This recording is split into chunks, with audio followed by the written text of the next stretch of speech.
À la même époque, en Sicile, Roger II, qui parle lui-même l'arabe, encourage non seulement des traductions, mais des travaux effectués par les Arabes en langue arabe.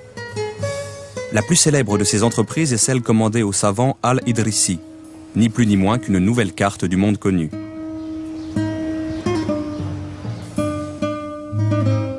Le roi de Sicile, Roger II, qui commence à régner personnellement en 1120 et qui meurt en 1154, fait un programme de traduction et un programme d'études au palais que réalisera pleinement son fils Guillaume Ier.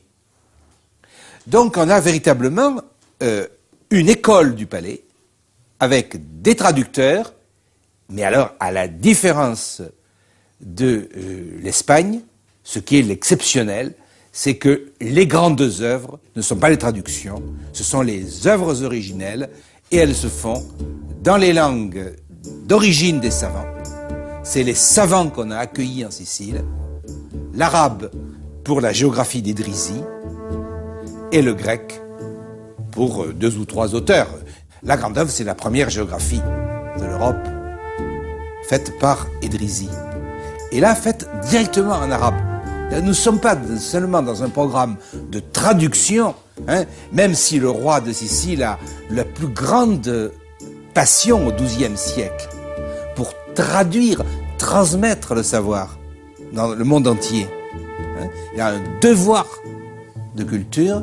Alors, avec Idrisi, c'est la dernière grande œuvre écrite en arabe, en Sicile, avec quelques livres de poésie. Mais ensuite, commencent dans les traductions. La voie, donc, par où passent ces traductions, eh bien, il est incontestable que, en Sicile, c'est déjà au XIIe siècle, au moment où prend le programme de traduction, où il est constitué, comme ce sera à la cour de Tolède, avec Alphonse X le Sage, au XIIIe siècle. C'est-à-dire que c'est la voie royale. Les traductions se font dans le palais. Il existe une école palatiale sur le modèle de Cordoue, qui elle-même, Cordoue, imitait Bagdad.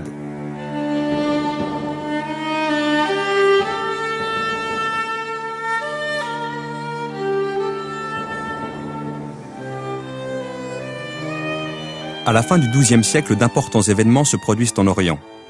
Les Fatimides ont perdu le pouvoir en Égypte.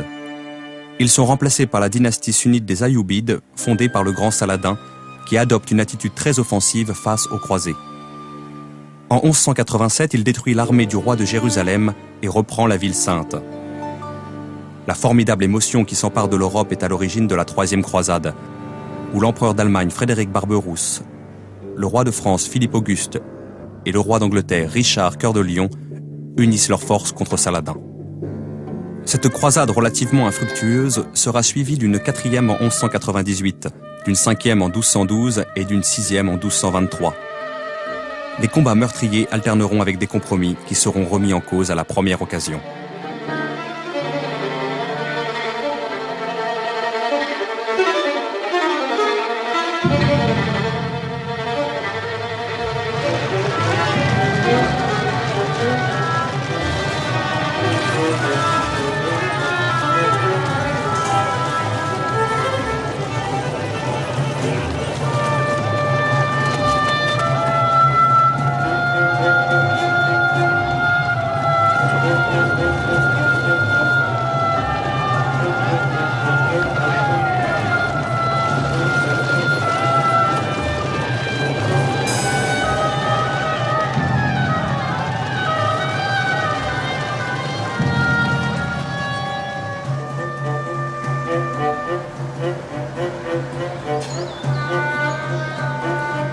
Cependant, en Espagne, après l'effacement des Almohades, les princes catholiques sont prêts à une grande offensive contre l'islam.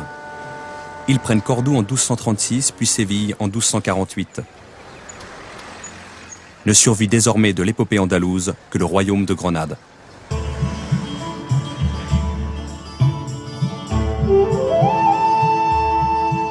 Alphonse X, roi de Castille et du Léon, saisit l'occasion historique qui se présente à lui. Les territoires qu'il vient de conquérir sont encore profondément arabisés. Il décide de faire entreprendre une vaste appropriation du patrimoine légué à l'Espagne par la culture arabe, et ce non plus en latin mais en langue castillane.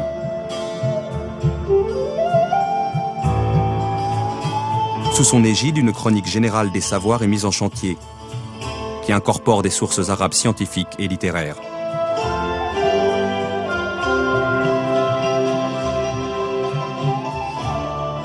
Ce XIIIe siècle est celui où l'Europe, dans sa quête de savoir, se dote de ses premières universités.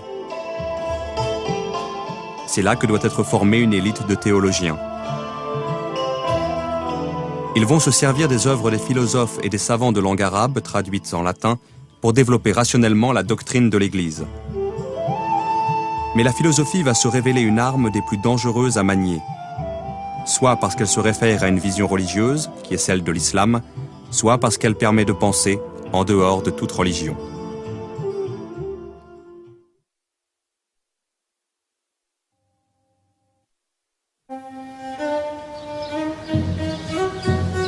Étrange destin que celui de la philosophie arabe. Au moment où elle commence à irriguer une nouvelle pensée au sein des universités européennes, elle cesse d'être pratiquée en terre d'islam. À la fin du XIe siècle, on crée les madrasas, ou collèges religieux, pour y enseigner le Coran, le droit islamique et l'exégèse, mais pas la philosophie.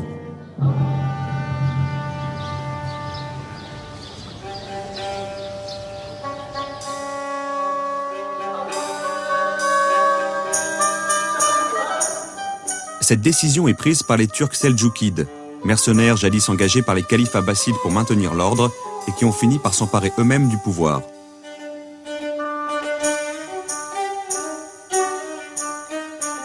Leur premier souci est de consolider ce pouvoir, notamment en formant un personnel spécialisé versé dans les sciences religieuses pour exercer les fonctions administratives, juridiques et celles liées au culte au sein de l'appareil d'État.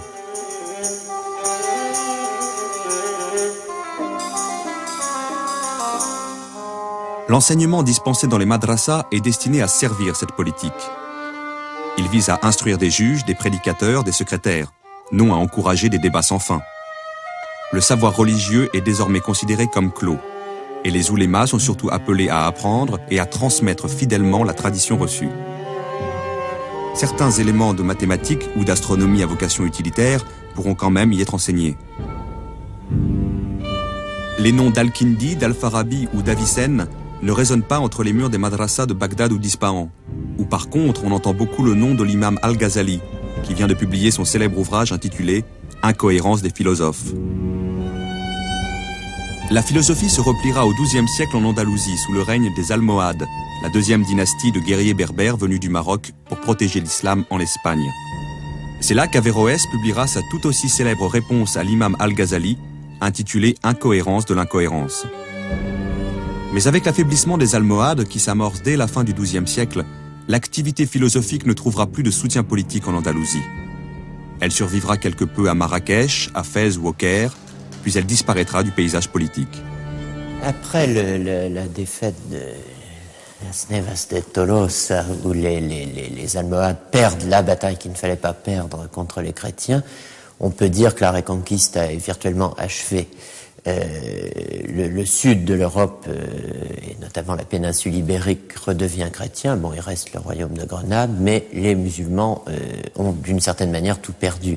Ils ont perdu la prééminence politique et ils perdent ce qui là était assez imprévisible, du même coup, tout un pan de leur culture. Pourquoi est-ce que partout il y a cette constante, ce recul, ce retrait de la philosophie? Alors je crois qu'on peut donner deux explications. La première, c'est que le monde musulman a des universités, mais des universités religieuses. Du coup, certes, on enseigne quelques rudiments de savoir dit extérieur, c'est le nom des sciences non musulmanes, nécessaires à la théologie et aux sciences religieuses d'une manière générale. Mais c'est un savoir qui se sclérose très vite. Les musulmans avaient donné une grande leçon à l'humanité avec la maison de la sagesse. en faisant traduire, en traduisant quasiment tout l'héritage humain disponible à l'époque. L'Occident latin traduit des ouvrages arabes, les musulmans ne traduisent pas d'ouvrages latins. Ils restent dans une ignorance tout à fait étonnante de ce développement parallèle qui se fait quasiment à leur porte, de l'autre côté de la Méditerranée. Les musulmans, à un moment, ont eu trop de sources à leur disposition et je crois qu'ils n'ont pas eu la volonté de se renouveler parce que le pouvoir, les institutions politiques ne l'ont pas permis, qu'un certain renfermement religieux ne l'a pas permis. L'université européenne va remplir une toute autre fonction historique que la madrasa islamique. Elle naît à l'aube du XIIIe siècle en même temps que se consolident les institutions urbaines.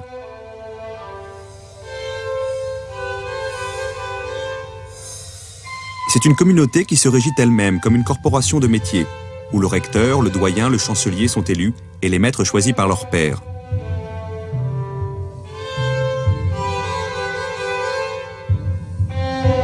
C'est d'emblée une instance démocratique qui défend son indépendance aussi bien vis-à-vis de l'autorité ecclésiastique que face au pouvoir laïque des princes. Elle bénéficiera souvent pour cela du soutien des papes, désireux d'assurer leur propre autorité au détriment de celle des évêques et des seigneurs locaux. De plus en plus, l'université interviendra dans les débats politiques de la cité, où s'affirme l'influence croissante de la bourgeoisie.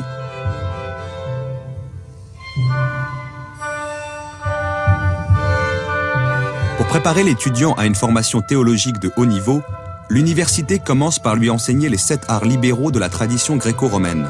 Grammaire, logique, rhétorique, arithmétique, géométrie, astronomie et musique. Sous la pression de grands théologiens tels qu'Albert le Grand et Thomas d'Aquin, l'université s'ouvrira à la philosophie d'Aristote à travers les œuvres traduites d'Al-Farabi, d'Avicenne et d'Averroès. L'université s'organise, elle se structure autour des 2 disciplines qu'Averroès avait, au fond, fait dialoguer dans ses écrits et notamment dans son discours décisif. La philosophie, la théologie. Mais on n'est plus dans le même monde. On est dans le monde de l'université où la philosophie est subordonnée à la théologie. Elle est la servante de la théologie. On est dans un monde où, pour devenir théologien, il faut, au terme de 15 années de théologie, avoir d'abord fait 10 années d'études philosophiques. On est dans un monde de censure, on est dans un monde de condamnation, on est dans un monde où le théologien a toujours le pouvoir et prend toujours le pas sur les philosophes de métier. Alors, le fragile, mais réel et rationnel équilibre qu'avait trouvé Averroès, qui était lié à une situation politique précise, au caractère laïque de la philosophie. J'emploie ce terme avec beaucoup de prudence, mais enfin, Averroès n'est pas un professeur, il n'est pas un théologien du calame, il est un juriste, mais dans son activité de philosophe, il est avant tout un homme qui est confronté à des livres et à quelques disciples, dans un lieu neutre. Cet équilibre qui avait été trouvé grâce à un pouvoir politique qui, à un certain moment, a pu faire taire les théologiens, a pu imposer une réforme juridique et laisser parler les philosophes entre eux, ce pouvoir politique n'existe pas en Occident, latin, chrétien, où, à la place, il y a une institution de chrétienté, l'université, qui organise la contradiction sociale, religieuse, entre philosophes et théologiens. Alors c'est l'essor de l'Occident. L'Occident a eu l'idée géniale de créer un abcès de fixation. Et bien là, on a créé l'université médiévale pour intérioriser d'une certaine manière la contradiction entre le philosophique et le religieux.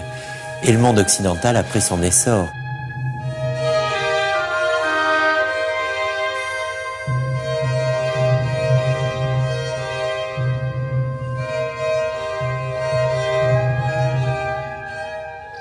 Mais l'université aura de plus en plus de mal à contenir les contradictions qu'elle déchaîne. Rien n'est plus révélateur du caractère subversif de la philosophie arabe en terre chrétienne que les condamnations qui vont s'abattre sur saint Thomas d'Aquin lui-même. Pourtant, il s'efforce d'en tirer de quoi construire une théologie chrétienne qui mette la raison au service de la foi. Mais le maniement de l'arme philosophique risque à tout moment de se retourner contre la doctrine de l'Église.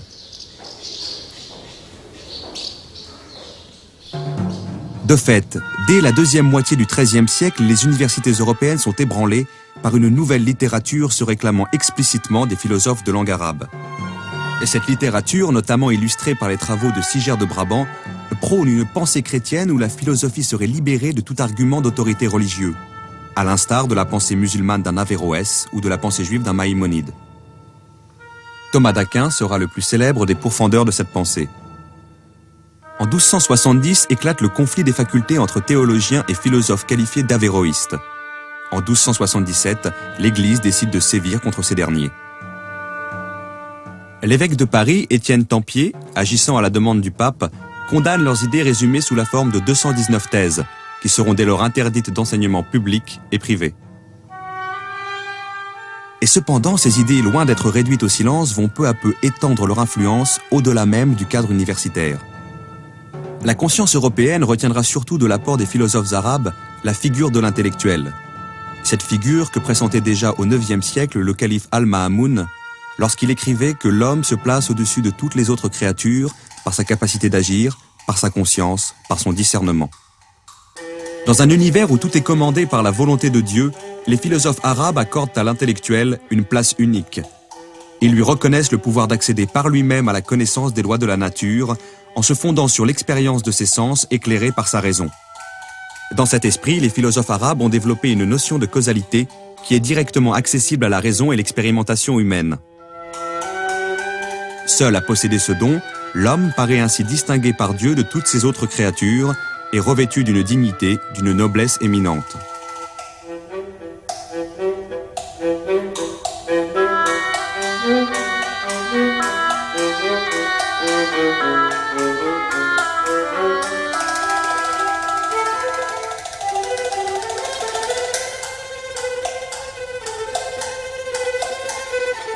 Et c'est par cette notion de noblesse de l'homme que la pensée des philosophes arabes a le plus fortement marqué les esprits.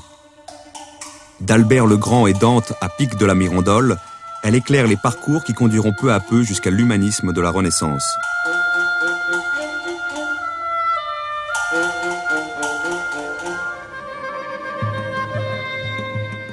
Par une tragique ironie du sort, la postérité des philosophes arabes se poursuit en Europe, tandis qu'une immense catastrophe s'abat sur le monde de langue arabe, l'invasion mongole. Au milieu du XIIIe siècle, la Perse puis l'Irak tombent aux mains de Houlagou, fils de Gengis Khan. Bagdad est prise, mise à sac et détruite en 1258. Alep et Damas suivent. Seule l'Égypte tiendra sous le choc. La langue arabe, qui aura été pendant 4 siècles des rivages du Portugal à ceux de la Chine, la grande langue des savoirs, de la culture et du prestige, se réduit aux dimensions d'une langue régionale. Elle n'est presque plus parlée en Europe, et à l'est de l'Euphrate, elle est remplacée par le persan et le turc.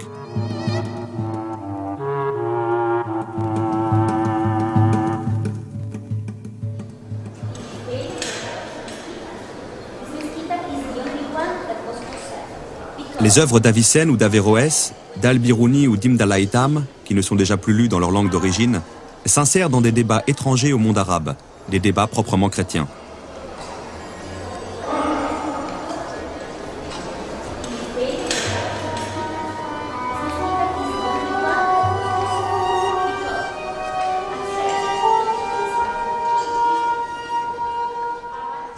Dans les grandes villes européennes, les lettrés qui s'imprègnent de ces œuvres s'appuient sur des forces sociales montantes. Les bourgeois et les artisans, dont le rôle ne cesse de croître, s'organisent pour contester les pouvoirs des seigneurs et des évêques.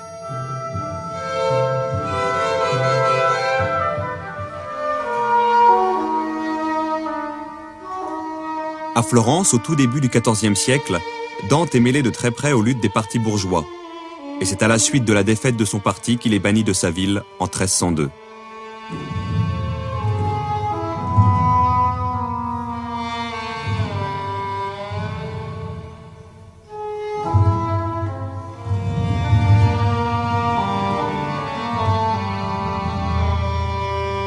C'est en exil qu'il composera sa Divine Comédie, épopée cosmique qui est aussi un hymne à l'amour, où le savoir philosophique conduit finalement à la vérité de Dieu. On y retrouve, à 5 siècles de distance, la même foi qu'un Al-Ma'amoun, dans la capacité de l'homme à atteindre et le savoir et la sagesse. Dans le panthéon de Dante, Les philosophes arabes occupent une place éminente. Ils font intégralement partie de la grande famille philosophique réunie autour d'Aristote.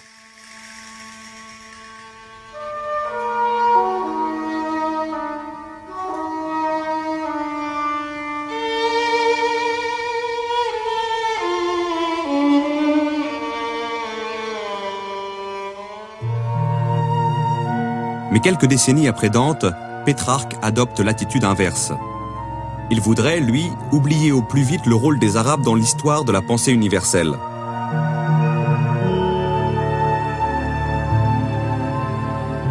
À l'un de ses amis qui admire les Arabes, Pétrarque répond rageusement « Je hais cette race. Il en faudrait beaucoup pour me persuader que quelque chose de bon puisse venir des Arabes. Nous aurions souvent égalé et quelquefois dépassé les Grecs, autant dire toutes les nations. À l'exception de vos petits Arabes ? Ô déshonorante exception !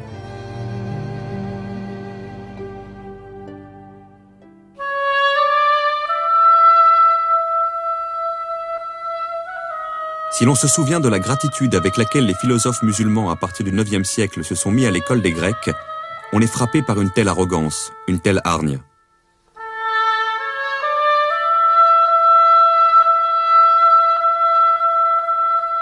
Si Pétrarque hait les Arabes, c'est d'abord parce qu'ils portent atteinte à l'autorité du christianisme, détournant les chrétiens d'une foi exclusive. Mais c'est aussi parce que les Arabes font écran entre les peuples européens et leurs racines grecques. Pétrarque veut extirper de l'histoire européenne toute présence arabe, pour permettre à l'Italie de retrouver non seulement le Christ, mais la Grèce antique.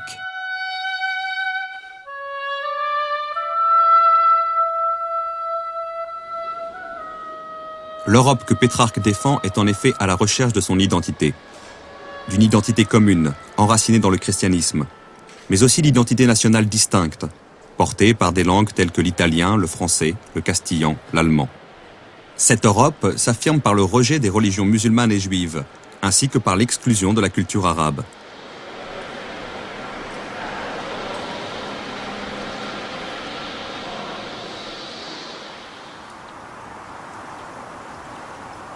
Il y aura certes quelques grandes voix pour rappeler la dette intellectuelle que l'Occident a contractée vis-à-vis des Arabes. Pic de la Mirandole, apôtre de l'humanisme, la résume dans son discours sur la dignité de l'homme. J'ai lu dans les livres des Arabes qu'on ne peut rien voir de plus admirable dans le monde que l'homme. Mais ces voix se font de plus en plus rares.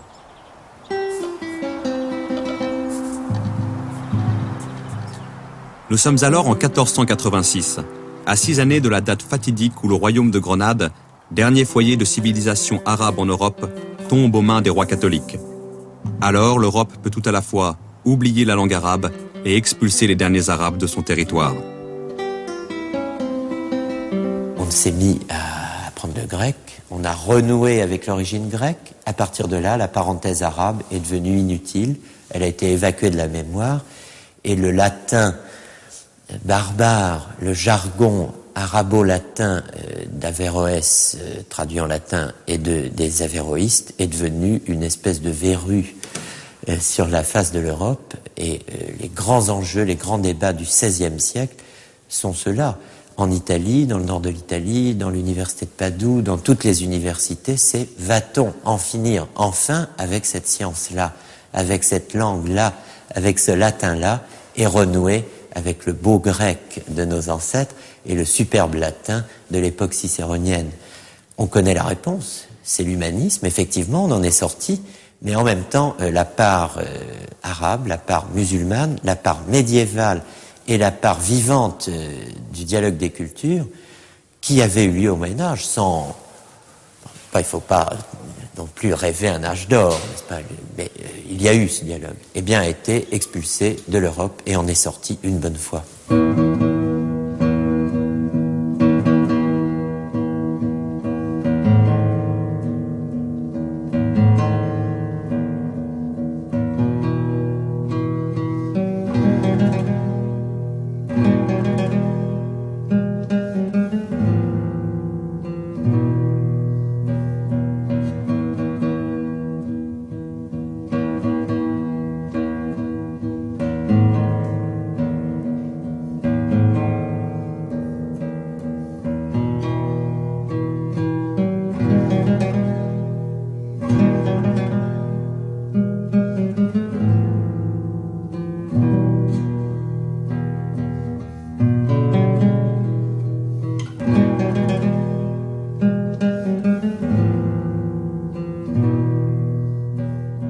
Une romancière égyptienne imagine la vie quotidienne des Arabes dans Grenade après sa chute.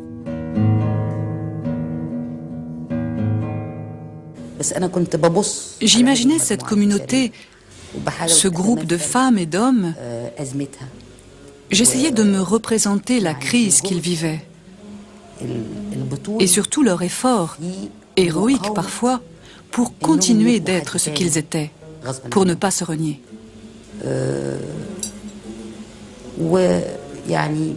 Je me suis retrouvée en train d'écrire sur Abou Jafar, El Warak, le libraire, et de m'attarder sur l'autodafé qui a eu lieu à Bab el Ramel, la porte des sables.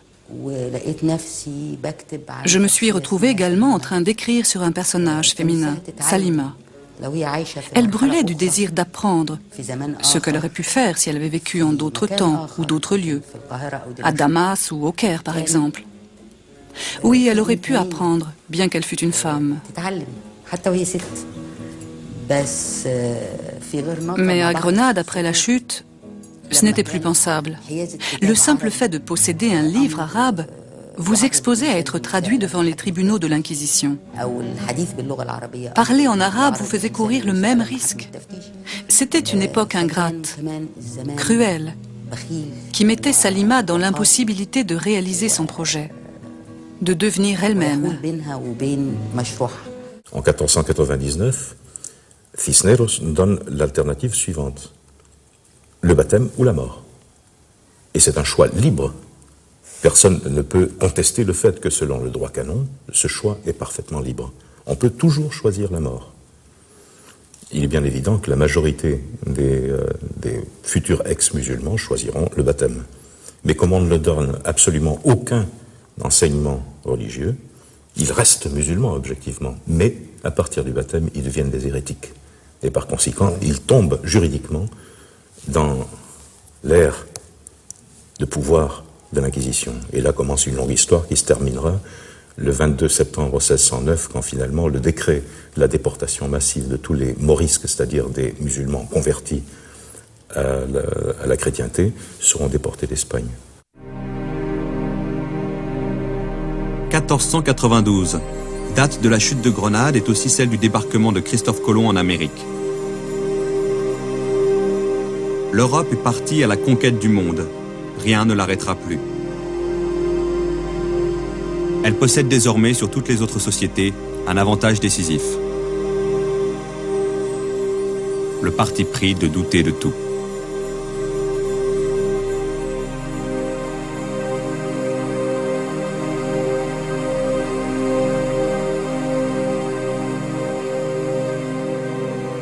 La préparation, le tournage et le montage de cette série ont duré 2 ans.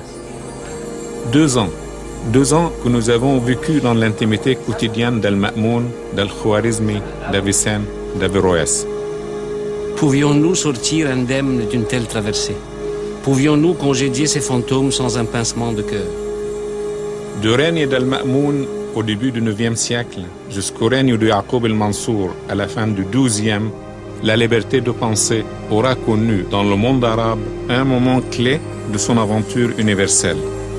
Pourquoi cette aventure s'est-elle arrêtée un jour chez les Arabes? Pourquoi s'est-elle prolongée chez les Européens?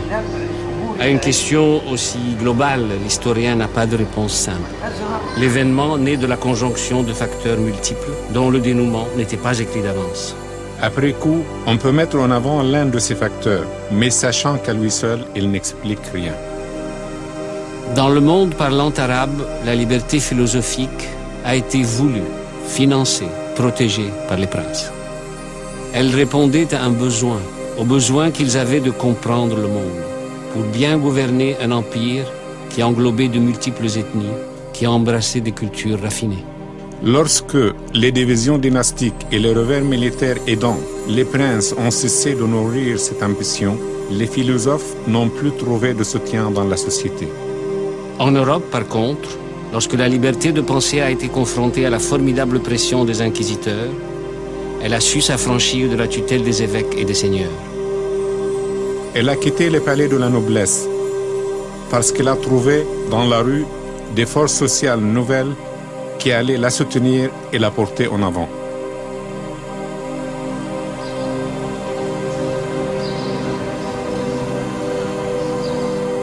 Dans les grandes villes d'Europe, l'expérience démocratique a fait émerger une figure historique nouvelle.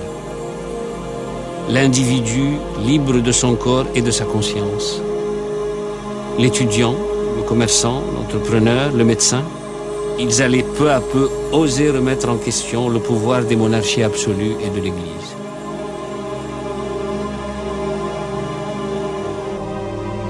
La liberté a gagné son pari en Europe lorsqu'elle a incarné l'espérance de cet individu qui n'avait rien à perdre et un monde à gagner.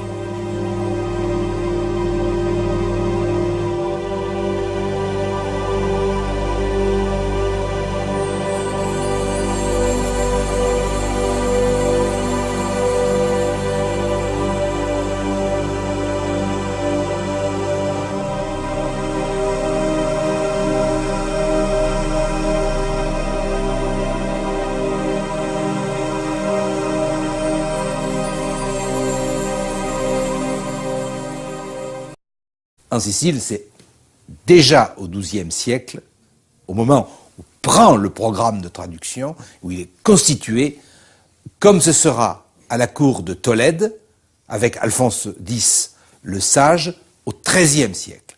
C'est la voie royale. Les traductions se font dans le palais. Il existe une école palatiale sur le modèle de Cordoue, qui elle-même, Cordoue, imitait Bagdad.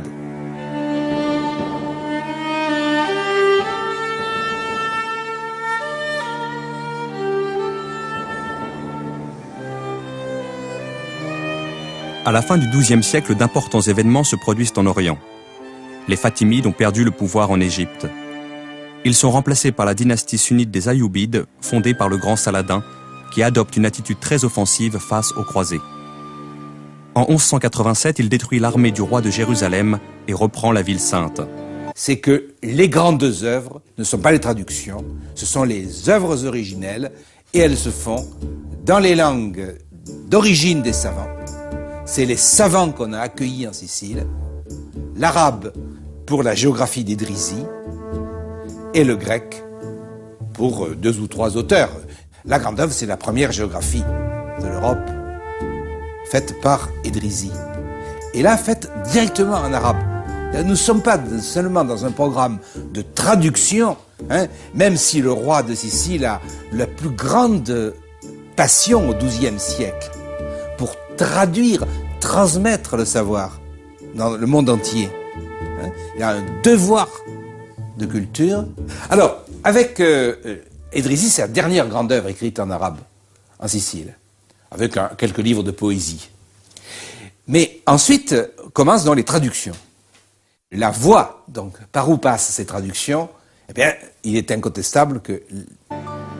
La formidable émotion qui s'empare de l'Europe est à l'origine de la Troisième Croisade, où l'empereur d'Allemagne Frédéric Barberousse, le roi de France Philippe Auguste et le roi d'Angleterre Richard Cœur de Lion unissent leurs forces contre Saladin. Cette croisade relativement infructueuse sera suivie d'une 4e en 1198, d'une 5e en 1212 et d'une 6e en 1223. Les combats meurtriers alterneront avec des compromis qui seront remis en cause à la première occasion.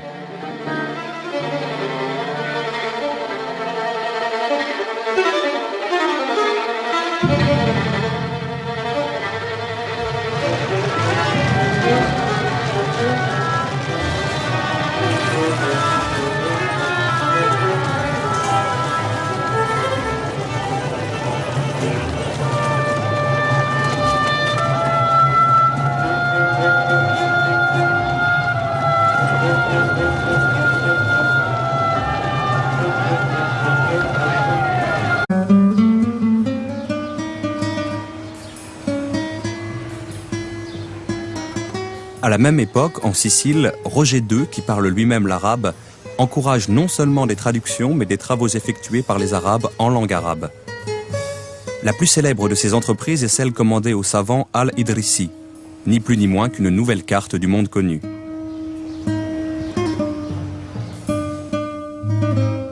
Le roi de Sicile, Roger II, qui commence à régner personnellement en 1120 et qui meurt en 1154, fait un programme de traduction et un programme d'études au palais que réalisera pleinement son fils Guillaume Ier.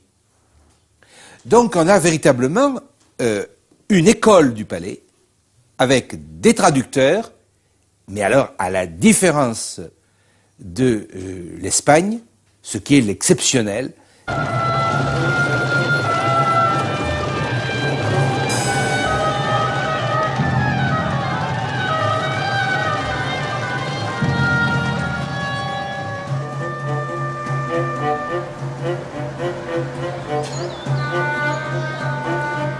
Cependant, en Espagne, après l'effacement des Almohades, les princes catholiques sont prêts à une grande offensive contre l'islam.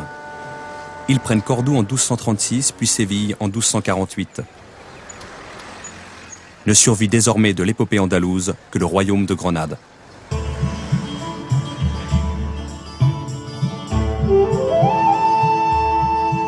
Alphonse X, roi de Castille et du Léon, saisit l'occasion historique qui se présente à lui. Les territoires qu'il vient de conquérir sont encore profondément arabisés. Il décide de faire entreprendre une vaste appropriation du patrimoine légué à l'Espagne par la culture arabe, et ce non plus en latin mais en langue castillane.